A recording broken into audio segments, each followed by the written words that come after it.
Orsi en la Convención Nacional del Frente Amplio, ¿no? En un pasaje de su discurso habló de la honestidad. Esto fue destacado por los medios, fue titular de todos los portales, de diarios, también de Telemundo. El próximo gobierno tendrá que ser noticia por su honestidad y no por los escándalos. Y él luego destacó lo de gobernar con honestidad casi que como un eslogan en Twitter. Digamos que él mismo tituló su discurso ayer con que el próximo gobierno sea un gobierno honesto. ¿Ustedes consideran que, por ejemplo, Gandini y Vergara, consideran que con estas palabras Orsi estuvo diciendo que el actual gobierno se caracterizó por su deshonestidad? A ver, uno podría estar de acuerdo con esa afirmación, pero obviamente tiene un sentido. Si miramos los actos que se pueden tipificar como corrupción en este periodo, encontramos lo de Artigas, pero no en el gobierno. Sin embargo, si mirás el gobierno pasado, si queremos entrar en eso, a mí ese juego me gusta, ¿eh? Porque yo te pongo a Sendik, te pongo al ministro Lorenzo, te pongo al presidente del Banco República, te pongo al hijo putativo de Mujica que vivía en su chacra y fue expulsado porque se quedó con la plata de vidrio. A Placeres. Placeres, y te puedo seguir poniendo. Esos fueran verdaderos actos de corrupción. Esos fueron desvíos de fondos públicos de gente que terminó procesada y con sentencia, que ocupaba cargos de primera línea en el gobierno pasado. ¿Quiere hablar de eso de verdad? Que venga a este programa, que enfrente un debate, que me diga a mí en la cara que quiere hablar de honestidad. Vergara, y entonces empezamos a hablar de ese tema. Orsi ayer, que no se esconda.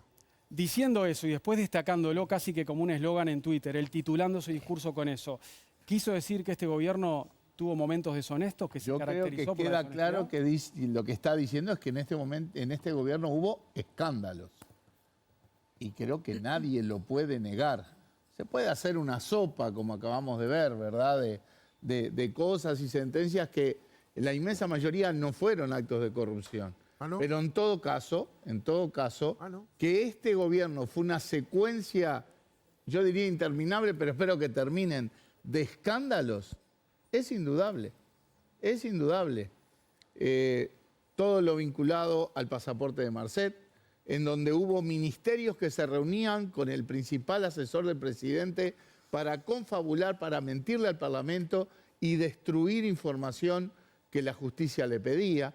Toda la asociación para delinquir que conducía el jefe de la custodia del presidente, pasaportes truchos, favores a jerarcas, tratar de influenciar licitaciones, espionajes varios, ¿sí?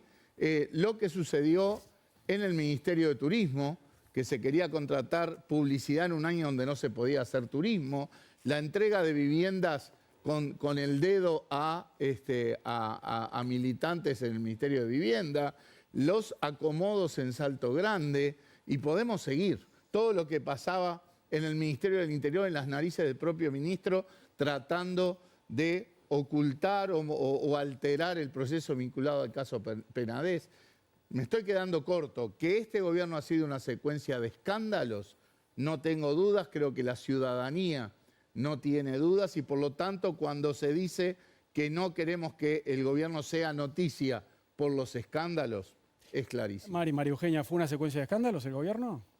Me parece que tenemos diferentes conceptos de los que son escándalos, ¿no? Porque como bien decía el senador Gandini, escándalo fue Gasallado, escándalo fue Pluna, escándalo fue el caballero de la derecha, escándalo fue el remate trucho, escándalo fue el vicepresidente que tuvo que renunciar y que salió en todos los portales del mundo porque había malutilizado, entre otras cosas, las tarjetas corporativas de ANCAP. Escándalo puede ser todo también, ¿no? Fundieron a ANCAP, o sea, nada más y nada menos que ANCAP. Es decir, el Frente Amplio creo que no tiene la potestad moral de decir, venirle a hablar a este gobierno, cuando en realidad en los 15 años de gobierno del Frente Amplio, pero por supuesto, pero por favor. Morales, pero vamos a hablar de escándalos o de honestidad. Claro, porque pero quien habló de honestidad no fue mi candidato ni el candidato de Gandini, sino fue Orsi. Habló de Él puso en la mesa. Pero habló de honestidad. Habló de honestidad.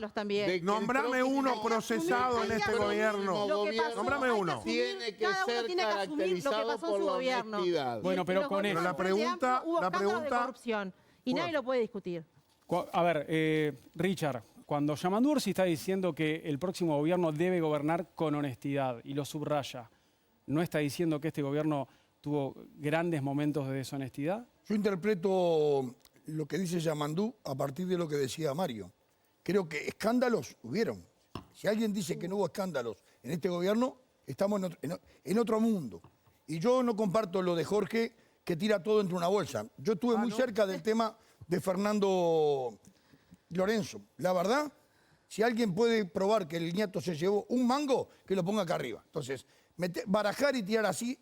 Si este es el preámbulo de la campaña electoral, muchachos, la verdad, pongan las barbas en remojo. Sí. Porque hay que discutir ideas, hay que discutir programas. Bueno, Yo pero creo, lo que estás discutiendo estoy hablando, Yamandú, no doy sí, interrupciones. no lo No está doy discutiendo interrupciones, Yamandú. no doy interrupciones. Están mal acostumbrados ustedes.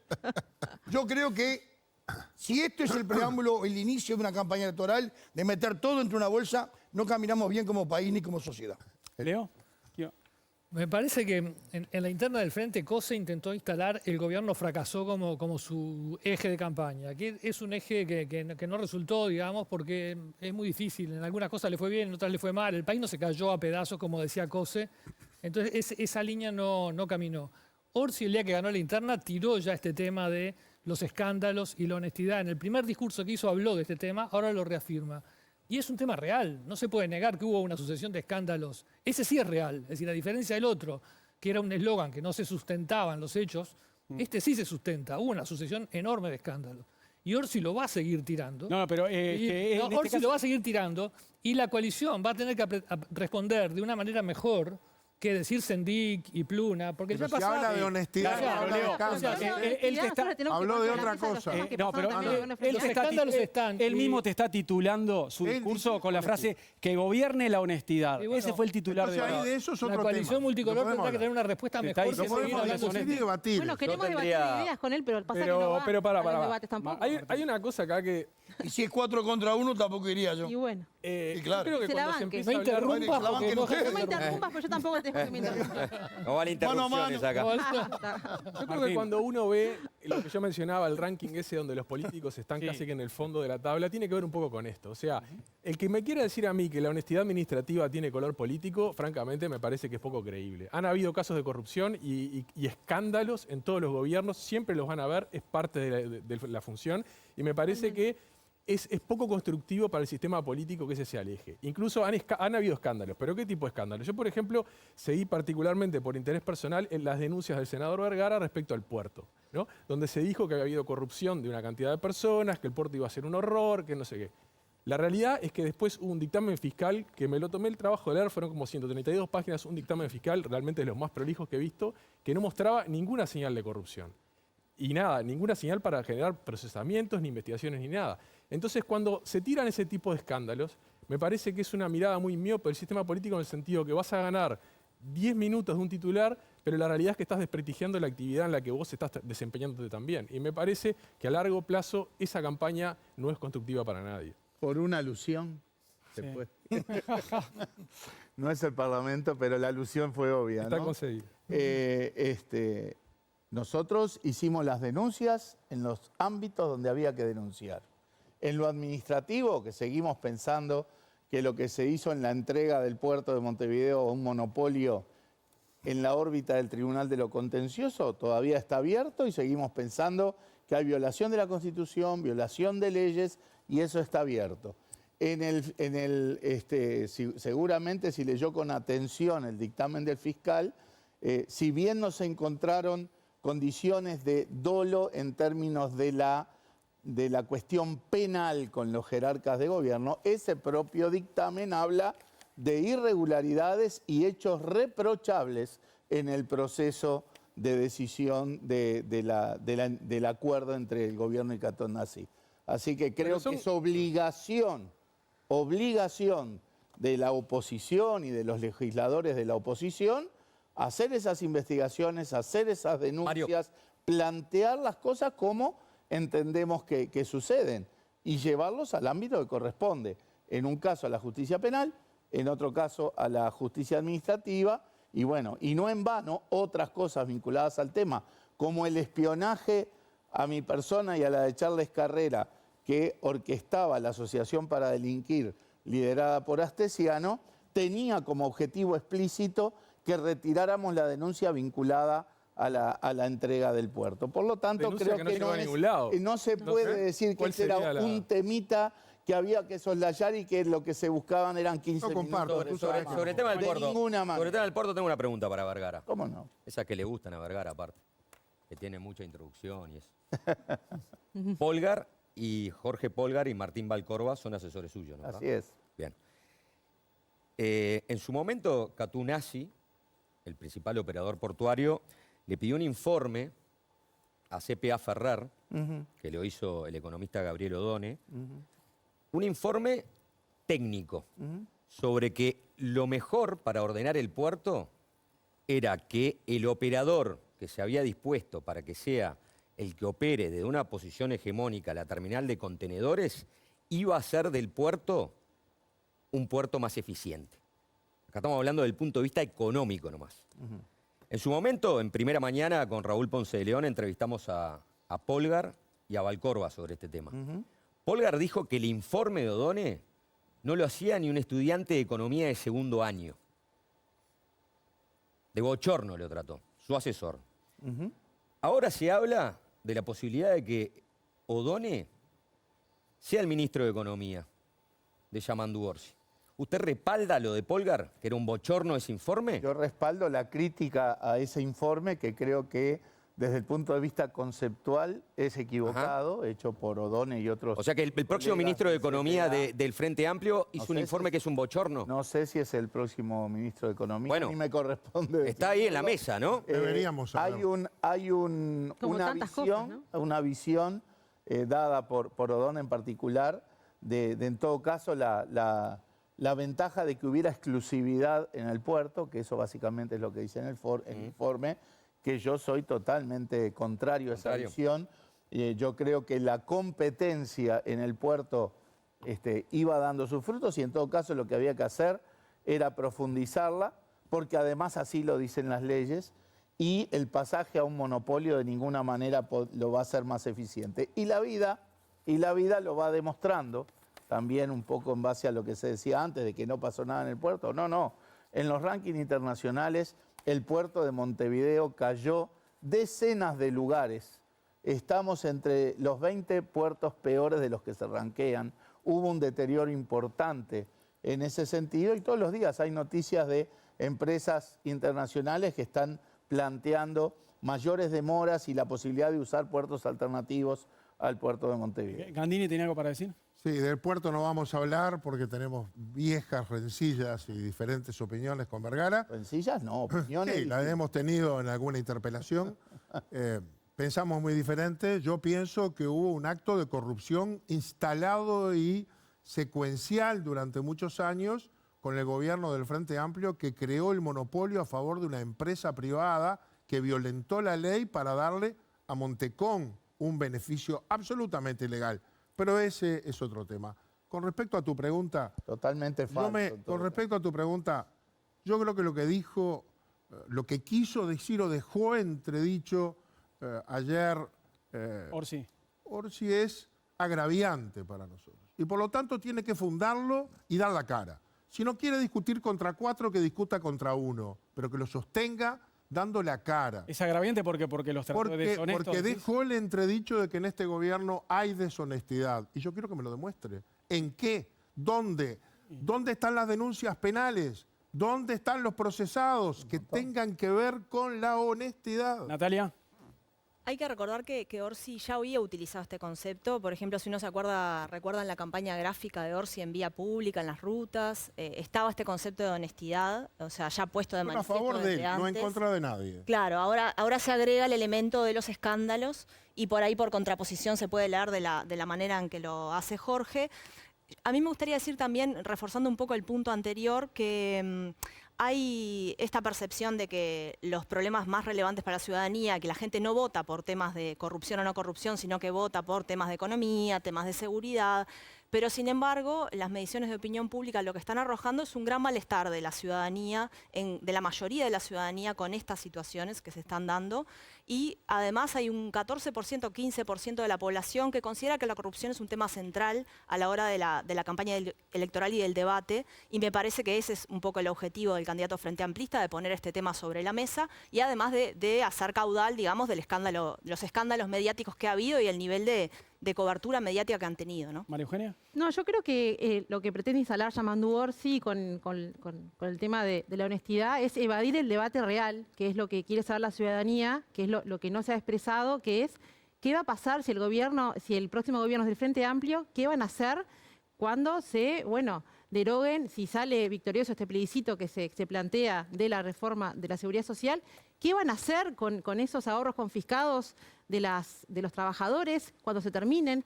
¿Cómo van a implementar eso? ¿Van a aumentar los impuestos? Creo que son cosas que no se han dicho, que no están claras y tampoco se han expresado. Carolina Cose está en mute con este tema. No se ha expresado todavía y ya forma parte de la fórmula del Frente Amplio. Y creo que es un dato más que importante, ¿no? Ahora, creo que es un ruido que tienen dentro del Frente Amplio que todavía no lo han sabido resolver y por ese motivo es que se va de ese debate que es tan trascendental para la vida del país y lo ponen de esta manera con el término de la honestidad, que claramente es agraviante y además es absolutamente falso por los motivos que muy bien hemos dicho. Pero ¿sabés qué pasa, Mariano? Antes de porque se nos va el bloque y quiero retomar esto que decía María Eugenia. Quiero preguntarle sobre todo a Richard, que se va en el próximo bloque, porque renovamos el panel. Esto que decía María Eugenia de la reforma a la seguridad social, ¿no deberían incluir todos los partidos políticos en su programa de gobierno un ítem que diga qué vamos a hacer si sale el plebiscito contra esta reforma? No solamente sobre el Frente todo el Frente Amplio, que es quien lo propone. No, pero la coalición multicolor, si es gobierno y si gana el plebiscito de la reforma, sin lugar a dudas vamos a tener un gran problema. ¿Hay que incluirlo en los programas, Richard? ¿Eso? Yo creo que hay que incluirlo, pero creo que hay que demostrar voluntad política del espectro político en total. De una vez se instale el nuevo gobierno, tiene que haber un acuerdo porque es un tema nacional. No puede tomarse como una batalla puntual electoral. Creo que el tema de la seguridad social es un tema enorme, es importante y habría que resolverlo como política de Estado. Yo brego porque suceda eso. Por lo tanto, estoy en desacuerdo con el tema de la reforma. Estoy de acuerdo, sí, en bregar por mejorar lo que está hoy.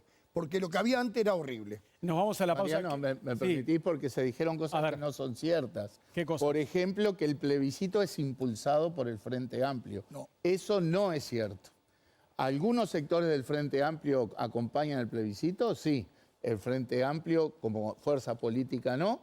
Ha dado libertad de acción con respecto a ese tema. Y hay una formulación que está en el programa del Frente Amplio que justamente de que la estrategia unánime aprobada por el Frente Amplio es la de avanzar con un cambio en el mapa político a través de un diálogo nacional con el sistema político y con las organizaciones sociales para hacer una nueva reforma en el marco legislativo. Pero más allá de la libertad de acción... El mismo diálogo que hubo con la reforma que se aprobó, la ley 20.130. Sí, más allá de la libertad de acción, Mario, si a ustedes los referentes les preguntan públicamente qué van a hacer. Lo he dicho 200 veces. Pero no lo dice Orsi, ¿eh? No lo dice Yamandu. Otra falsedad. Usted Vergara no lo va a votar, Orsi va a seguir diciendo que no lo votan. Orsi ya dijo que no acompaña. Mario, seguir diciendo que Orsi no lo dice es... Mario, una pregunta. Orsi lo dijo hace rato, pero lo va a seguir diciendo. Mario, una pregunta. ¿Hay que eliminar las AFAPs? ¿Cómo? ¿Hay que eliminar las AFAPs? Yo no soy partidario de ese planteamiento. El programa del Frente Amplio es lo que se termina plantea, con... No está en el programa hace varias instancias electorales. Ahorro, eso no está en el programa. Ahorro individual en sin el programa, fines de lucro, dice el programa del Frente programa del Frente, que se dice que no se dice, habla de estos temas, se habla, además de lo que acabo de decir, se dice que hay que apuntar a un sistema de seguridad social. El problema es que como no debate Orsi no sabemos lo que piensa. Pero hay que leer los programas antes de hablar. El problema es que el candidato no habla, entonces tenemos que adivinar. Orsi ya no hay que adivinar nada. Orsi ya dijo clarito que no acompaña el plebiscito. Clarito que no acompaña el plebiscito. Y el programa del Frente ¿qué va a hacer si gana el Frente Amplio y se deroga? Está difícil, ¿eh? Bueno, hay un ruido que está difícil. Te pusieron marca personal. Exactamente, y no es Juan esta vez, atento. No, él habla de 3 pilares. El programa del Frente habla de avanzar hacia un sistema de seguridad social con 3 pilares. Un pilar solidario, un pilar de reparto y un pilar de ahorro individual. Sin fines de lucro. No lo hicieron Tenemos en que hacer 15 una años. pausa más. Combatiendo la... Sin fines de lucro, eso sería tirar la 15 zapata. años de gobierno con bonanza económica, mayoría parlamentaria. Tenemos que hacer la última pausa. No lo hicieron. María Eugenia estaba echando el resto porque se va lo que pasa. Ah, con razón. Gracias, María Eugenia. Gracias, Martín. Gracias, Natalia. Gracias, Richard. Entonces está bien. Ya les presentamos en instantes a los otros panelistas del equipo. Ahora volvemos con más Séptimo Día. No vamos a hablar de Venezuela. En Centel te asistimos con solo apretar un botón. Atención en emergencias, seguimiento de bienestar, agenda de medicación y orientación médica telefónica. Mantén tu independencia y tranquilidad con Centel, la teleasistencia más avanzada del Uruguay.